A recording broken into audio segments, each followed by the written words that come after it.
ननन भाभी का रिश्ता ऐसा होना चाहिए। एक पारिवारिक दिल को छू लेने वाली कहानी। भाभी, आपकी पिंक वाली साड़ी चाहिए, मेरी फ्रेंड की शादी है।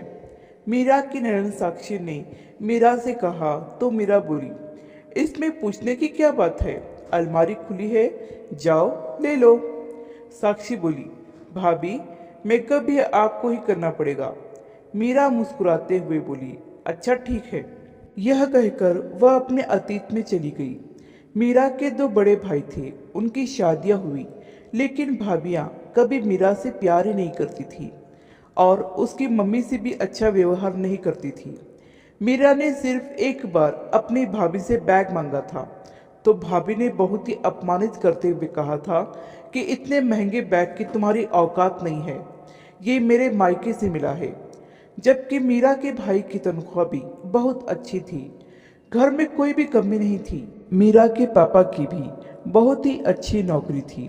बस भाभियों को मीरा पसंद नहीं थी, क्योंकि मीरा अपने भाइयों की लाडली थी, लेकिन बहुत समझदार थी। कभी भी अपने भाई से भाभी की शिकायत नहीं करती थी।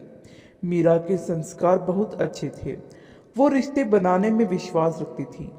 मीरा की शादी बहुत अच्छे परिवार में हुई। मीरा की शादी बहुत धूमधाम से हुई। उसके मम्मी पापा ने कोई कमी नहीं रखी। उसके पति नीरज इंजीनियर थे और वो भी बहुत संपन्न परिवार था। मीरा अपनी ननद साक्षी से बहुत प्यार करती थी। कभी बहनें तो कभी सहेलियां बन जाती थी वे दोनों।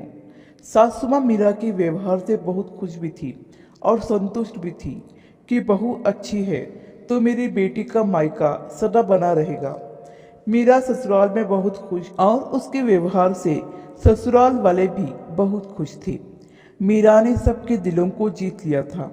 शादी के 2 महीने बाद मीरा का जन्मदिन था, तो नीरज ने उसे एक बहुत ही खूबसूरत पिंक साड़ी उपहार में दे दी थी और साथ ही एक डायमंड रिंग भी। सासू माँ और ससुर जी ने भी उपहार दिया। बहुत ही अच्छी तरह से मीरा का जन्मदिन मनाया गया। मीरा के मायके से भी सब आए थे। साक्षी की फ्रेंड की शादी थी, तो साक्षी वही पिंक साड़ी पहनना चाहती थी। उसने पूछा तो मीरा बोली, पूछने की क्या बात है। मीरा ने साक्षी को अपने हाथों से साड़ी पहनाकर मेकअप किया। साक्षी खुश थी और मीरा की सासू माँ बहुत खुश थी। साक्षी घर से निकलने ही वाली थी कि मीरा की भाभी अपने भाई की शादी का कार्ड देने आ पहुंची और साक्षी को पिंक साड़ी पहने देखा तो मीरा को एक तरफ ले जाकर बोली, ये साड़ी तो तुम्हारे पति ने उपहार में दी है, तुमने अपनी ननंद को क्यों दी।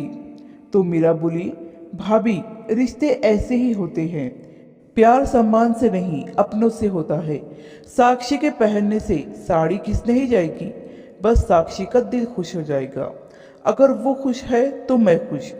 हमारे यहाँ तेरी मेरी नहीं, सबका सम्मान सबका अधिकार है। आज तो साड़ी की बात है, अगर अपने गहने भी देने पड़े तो मैं ज़रूर दूंगी, क्योंकि यहाँ प्यार की कमी नहीं है। मैं रिश्ते बनाए रखना चाहती हूँ। साक्षी को किसी चीज़ की कमी नहीं है, उसके माता पिता और भाई सक्षम हैं। ये तो बस ननद भाभी का प्यार है। भाभी तो चुप हो गई, लेकिन नीरज और सासू माँ बहुत खुश थे, क्योंकि मीरा की आवाज़ उन तक भी पहुँच रही थी। क्या आप मीरा की बात से सहमत हैं? आशा करती हूँ कि ये कहानी आपको पसंद आई होगी। इस कहानी पर आपकी क्या राय है, हमें कमेंट करके ज़रूर बताइए। कहानी पसंद आई हो तो लाइक और शेयर करना बिल्कुल भी ना भूलिए। चैनल पर नए हो तो चैनल को सब्सक्राइब ज़रूर कीजिए। कहानी सुनने के लिए आपका बहुत बहुत धन्यवाद।